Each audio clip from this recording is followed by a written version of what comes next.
नमस्कार विद्यार्थी मित्रांनो, सर्वांचं वेलकम आहे आपल्या यूट्यूब चॅनलवरती। बघा, आपण जे क्वेश्चन ॲनालिसिस सिरीज घेत आहोत त्याच्यामधला आजचा हा आपला 67वा पार्ट आहे। तर नेहमीप्रमाणेच आपण यामध्ये काही क्वेश्चन आणि त्याचा ॲनालिसिस घेतलेला आहे। तर बघा, आजचा पहिला क्वेश्चन आहे, ऑपरेशन पोलो कोणते संस्थान भारतात सामील करून घेण्यासाठी संबंधित आहे। तर बघा, हे जे ऑपरेशन पोलो होतं, तर हे हैदराबाद जे संस्थान होतं त्याला भारतात सामील करून घेण्यासाठी एक राबवलेलं आहे। आणि हे कोणी राबवलं होतं, तर हे भारतीय सैन्याने राबवलेलं एक ऑपरेशन होतं, जे की सप्टेंबर 1948 मध्ये हे ऑपरेशन राबवलं होतं। हैदराबाद संस्थानावर केलेले पोलीस कारवाईचं हे एक ऑपरेशन पोलो हे एक नाव आहे।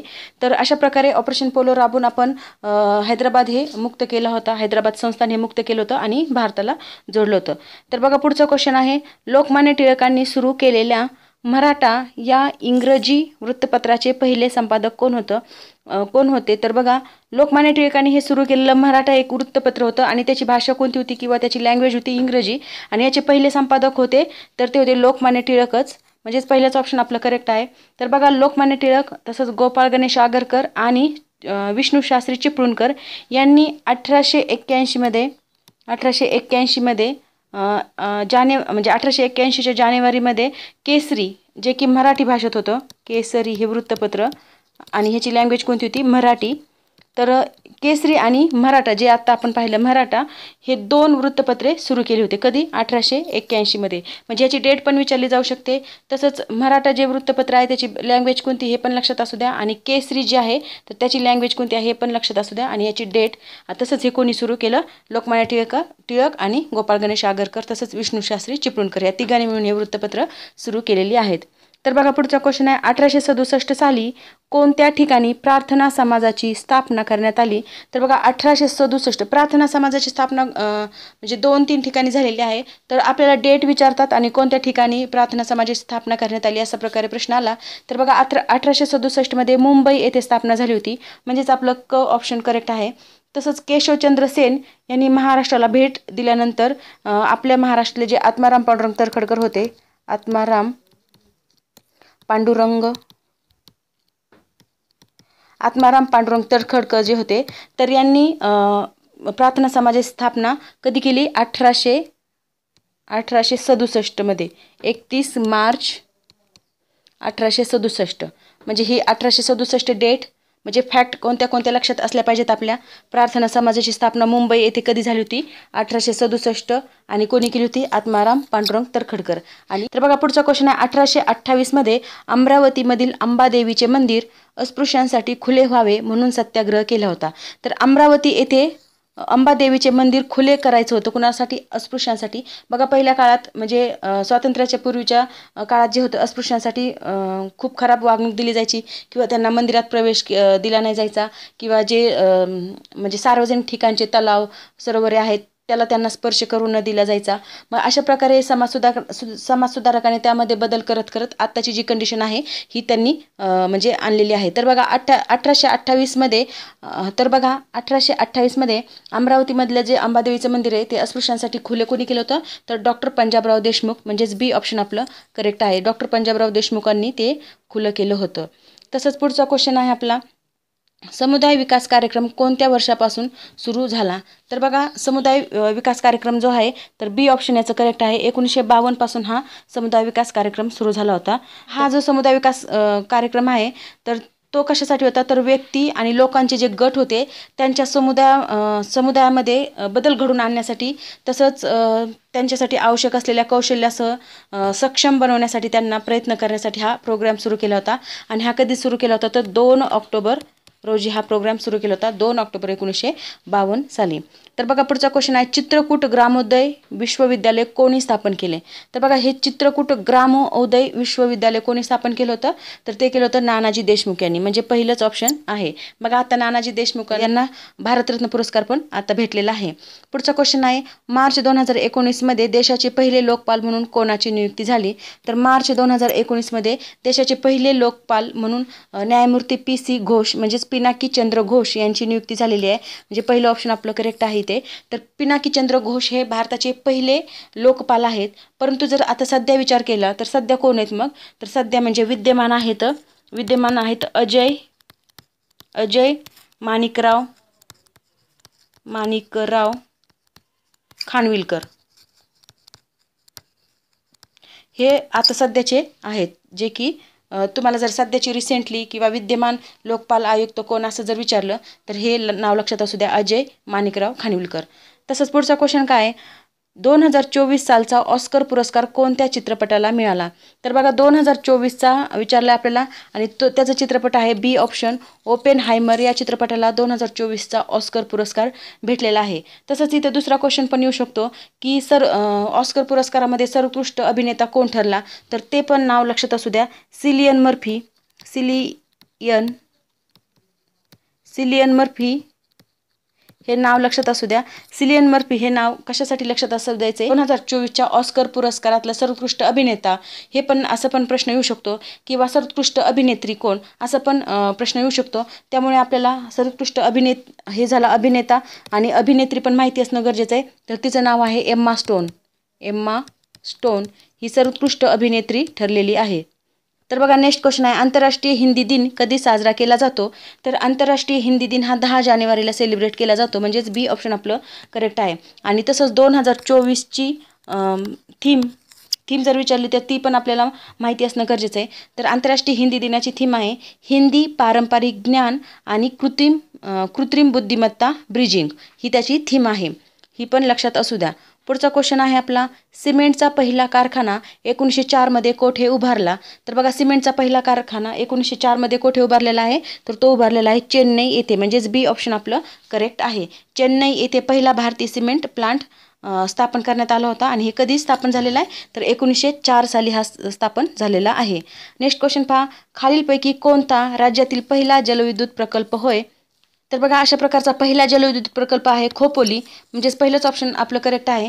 खोपोली जलविद्युत प्रकल्प महाराष्ट्रातील कोणत्या जिल्ह्यात आहे? तर तो आहे रायगड जिल्ह्यात. रायगड म्हणजेच कोकणात आहे, रायगड जिल्ह्यात आहे. आणि हा प्रकल्प 1915 मध्ये कार्यान्वित झालेला आहे. कधी? 1915 मध्ये हा कार्यान्वित झालेला आहे. तसंच भारतातील पहिले खाजगी मालकीचे जलविद्युत केंद्र टाटा कंपनीने खोपोली येथे बांधलेलं आहे, हे पण लक्षात असू द्या. पुढचा क्वेश्चन आहे, भारतीय प्रमाणवेळ ही ग्रीनिच प्रमाणवेळेपेक्षा किती पुढे आहे? तर बघा हा क्वेश्चन तर खूपदा आलेला आहे एक्झाममध्ये, त्यामुळे आपल्याला ही माहिती असणं गरजेचं आहे. आणि ह्याच्यावरचे उदाहरणं कसे सॉल्व करायचे हे आपण नेक्स्ट व्हिडिओमध्ये पाहणार आहोत. म्हणजे ह्याच्यावर काही गणित पण विचारलं जातं, तर ते पण कसं सॉल्व करायचं हे आपण पुढच्या व्हिडिओमध्ये पाहूया. तर बघा आता भारतीय प्रमाणवेळ आणि ग्रीनिच प्रमाणवेळ यामध्ये 5.5 तासाचा डिफरन्स आहे, म्हणजेच सी ऑप्शन आपलं करेक्ट आहे, 5.5 तास. तर बघा लंडनचं ग्रीनविच या उपनगरातून जात असलेलं जे 0° रेखावृत्त आहे, 0° रेखावृत्त, आणि तर ह्यानुसार प्रमाणवेळ ठरवली जाते. आणि ग्रीनविच प्रमाणवेळ ही आधारभूत प्रमाणवेळ देखील मानली जाते. आणि इथून जो आपला इंडिया आहे इकडे पूर्वेकडे, तर इथला जो डिस्टन्स आहे हा 5.5 तासाचा आहे. हा आपल्या भारताचे प्रमाणवेळ जे आहे त्याचा, आणि ही ग्रीनविच प्रमाणवेळ आहे 0° अक्षवृत्त रेखावृत्तावरची, तर तिच्यामधला डिस्टन्स आहे 5.5 तासाचा. नेक्स्ट क्वेश्चन आहे, खालीलपैकी कोणता भूखंड आकारमानाने सर्वात मोठा आहे? तर बघा जे भूखंड आहेत वेगवेगळे त्याच्यामधला कोणता भूखंड सर्वात मोठा आहे असा क्वेश्चन विचारला आपल्याला.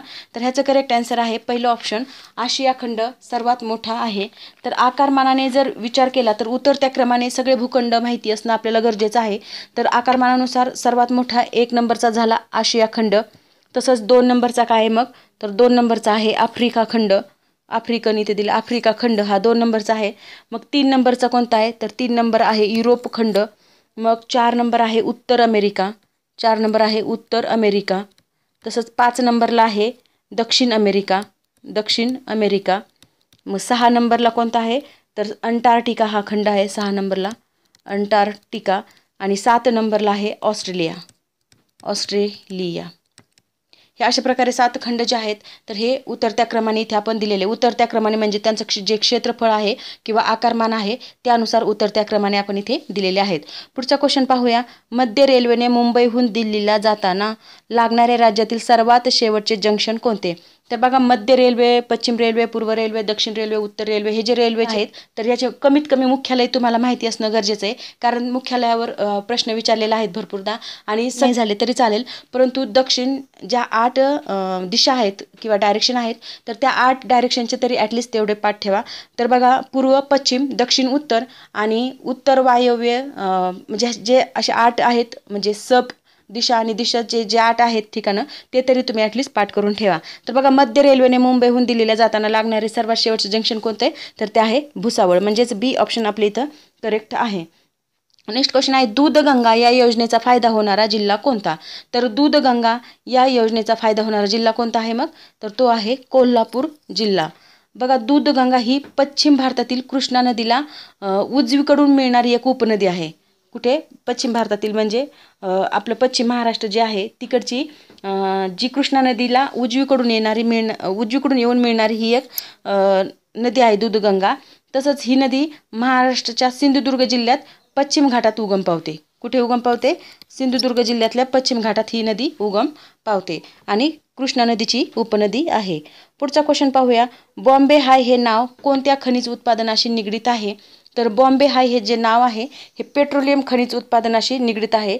पेट्रोलियम खनिज उत्पादनाशी निगडीत आहे म्हणजेच पहिलंच ऑप्शन आपलं करेक्ट आहे. तर बॉम्बे हाय तथा त्याला अजून काय म्हटलं जातं तर मुंबई हाय असं पण त्याला नाव आहे आणि हे अरबी समुद्रात मुंबईपासून किती किलोमीटर अंतरावर आहे तर 176 किलोमीटर अंतरावर आहे हे ठिकाण आणि पश्चिमेस असलेल्या नैसर्गिक तेलक्षेत्र म्हणून ते पण याला ओळखलं जातं. नेक्स्ट क्वेश्चन बघा. धुळे नंदुरबार जिल्हे कोणत्या नदीच्या खोऱ्यात वसलेले आहेत. तर धुळे आणि नंदुरबार जो जिल्हा आहे आपला हा महाराष्ट्र आहे बघा, इथे नकाशा थोडंसं काढून दाखवते. तर बघा या कोपऱ्यात म्हणजे महाराष्ट्राच्या वायव्येला उत्तर वायव्य असं याला आपण म्हणू शकतो किंवा उत्तरेला म्हणू शकतो. तर इकडे धुळे आणि नंदुरबार जिल्हा अगदी महाराष्ट्राच्या उत्तरेला आहे आणि धुळे जिल्हा त्याच्या खाली आहे. तर या कोणत्या नदीच्या खोऱ्यात आहे तर बघा ऑप्शन काय कृष्णा, गोदावरी, प्राणहिता आणि तापी. तर ऑब्वियसली याचं आन्सर आहे तापी नदी म्हणजेच डी ऑप्शन आपलं करेक्ट आहे, कारण इथूनच तापी नदी वाहते आणि ह्या सगळ्या नद्या आहेत. कृष्णा नदी पश्चिम महाराष्ट्रातून खाली इकडे वाहत जाते. गोदावरी नदी देखील मध्य महाराष्ट्रात आहे आणि प्राणहिता ही गोदावरीची उपनदी आहे. तर बघा पुढचा क्वेश्चन आहे. तर बघा कयाधू नदीचा उल्लेख कोणत्या जिल्ह्यातील प्रमुख नदी असा करावा लागेल. तर ह्याचं करेक्ट आन्सर आहे डी ऑप्शन हिंगोली जिल्ह्यातली ही प्रमुख नदी म्हणून हिचा उल्लेख करता येईल, कारण कयाधू नदी हिंगोली जिल्ह्याच्या मध्यातून वाहते म्हणून या नदीला काय हिंगोलीची जीवनवाहिनी पण म्हटलेलं आहे. काय जीवन वाहिनी. तसंच हिची लांबी आहे एकूण 99 किलोमीटर आणि ही नदी पैनगंगा नदीची उपनदी आहे. हे महत्त्वाचं आहे. पैनगंगा नदी जी आहे पैनगंगा हिची ही उपनदी आहे कयाधू नदी. तर बघा पुढचा क्वेश्चन आहे. खानदेशाची काशी म्हणून नंदुरबार जिल्ह्यातील कोणते ठिकाण ओळखले जाते. तर खानदेशाची काशी म्हणून नंदुरबार जिल्ह्यातलं प्रकाशे हे ठिकाण ओळखलं जातं. तर का ओळखलं जातं तर बघा नंदुरबार जिल्ह्यातील शहादा तालुक्यात हे ठिकाण आहे आणि तापी नदीच्या काठावर आहे. कोणत्या नदीच्या तापी नदीच्या हे काठावर वसलेले प्रकाश हे एक तीर्थक्षेत्र आहे आणि यालाच आपण दक्षिण काशी किंवा खानदेशची काशी म्हणून पण ओळखलं जातं. पुढचा क्वेश्चन आहे आता आपला. खालीलपैकी कोणत्या सरपटणाऱ्या प्राण्याच्या हृदयाला 4 कप्पे असतात. तर बघा ह्याचं करेक्ट आन्सर आहे मगर म्हणजेच बी ऑप्शन आपलं करेक्ट आहे. बघा सरपटणाऱ्या प्राण्याचं जे हृदयाचे कप्पे असतात तर ते 3 कप्प्याचे असतात, परंतु याला एक अपवाद आहे आणि तो अपवाद म्हणजे मगर आहे. मगरला अपवाद म्हणजे 3 कप्प्याला अपवाद आहे मगर आणि मगरीला एकूण 4 कप्पे आहेत. मगर ही सरीसृप वर्गातला आहे आणि साप, सरडे, पाली ह्या जे प्राणी आहेत यासारखा सरपटणाऱ्या प्राण्यांचे हृदय किती आपण आत्ता सांगितलं होतं सरीसृप वर्गातले प्राण्यांचं हृदय असतं 3 कप्प्याचं, परंतु ही मगर अपवाद असल्यामुळे ह्याचं 4 कप्प्याचं हृदय आहे. पुढचा क्वेश्चन आहे. क्लाउडेड टायगर कॅटची नवीन प्रजाती कोणत्या देशात सापडली आहे. तर बघा क्लाउडेड टायगर कॅटची नवीन प्रजाती ब्राझील या देशात सापडलेली आहे म्हणजेच बी ऑप्शन आपलं करेक्ट आहे. आणि ब्राझील कुठे आहे तर दक्षिण अमेरिकेमध्ये हे आहे. पुढचा क्वेश्चन आहे. जागतिक लसीकरण आठवडा कधी साजरा करण्यात येतो. तर बघा जागतिक लसीकरण आठवडा हा डी ऑप्शन आपलं करेक्ट आहे 24 ते 30 एप्रिल रोजी हा म्हणजे ह्या दरम्यान जागतिक लसीकरण आठवडा सेलिब्रेट केला जातो. हा करंटचा क्वेश्चन आहे.